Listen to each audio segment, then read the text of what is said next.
want to talk about the no free lunch theory. That I've seen this come up on the internet. I've run across a few times in two different important debates and discussions that are going on in the world, especially in the internet world. No free lunch theorem. I think I understand that no free lunch means the buck is always passed somewhere else. Nothing's really free without costing somebody something. It might be free to you, but it's going to cost somebody something somewhere. Scientists have, information scientists have discovered that information cannot arise freely in nature. When I say information, of course, I'm talking about specific, purposeful, meaningful, useful information that actually does something or indicates something. I'm not talking about random numbers like a monkey might type out on a typewriter, or letters that a monkey might type out on it. That might be considered information, but that's not any specific information that has any real meaning, like a well-written description of how to build an airplane or something. It's completely different. The other place the no lunch theory is shown up in is in politics and in the economic problems, political problems we're having in the world.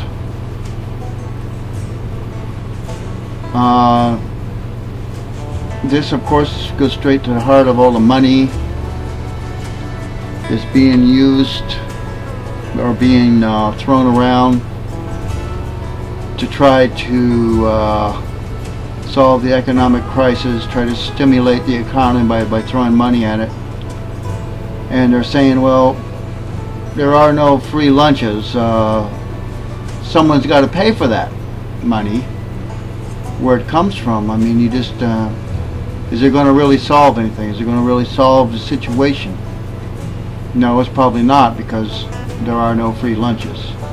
This is pretty much a fact of life. It's a factoid or a factism, truism. There are no free lunches. It has to be paid for from somewhere. In evolutionary theory, Neo-Darwinism, there are no free lunches. Life did not arise out of chaos by itself.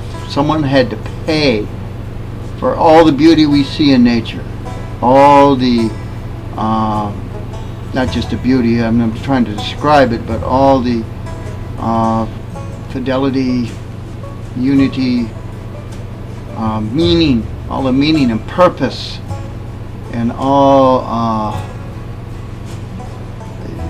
you could describe it with many different adjectives, but it's not, we're not looking at a world that is, or a universe is just a bunch of chaos. It's not just a bunch of chaotic nothing, meaningless nothing of like fire and flames of chaos. It has many instances of being heavenly and showing signs of being having meaning and purpose. All that didn't come about it didn't come from nowhere. Someone had to pay for it. Someone had to build it. Someone had to work to make it work. So, I thought it was interesting that these two totally different things should come up in history at this time, at the same time, on no free lunch, both in evolution theory, concerning evolution theory and Darwinism, and concerning the economy and political questions. It made me think about America some, about America and its, where did it get led astray? Where did America, if you think it did get led astray, we are in a big mess right now. It would seem like headed towards, they're saying now, headed towards sure bankruptcy this year. So that's a pretty big problem. What caused that? And is it the no free lunch theory? There is no free lunch.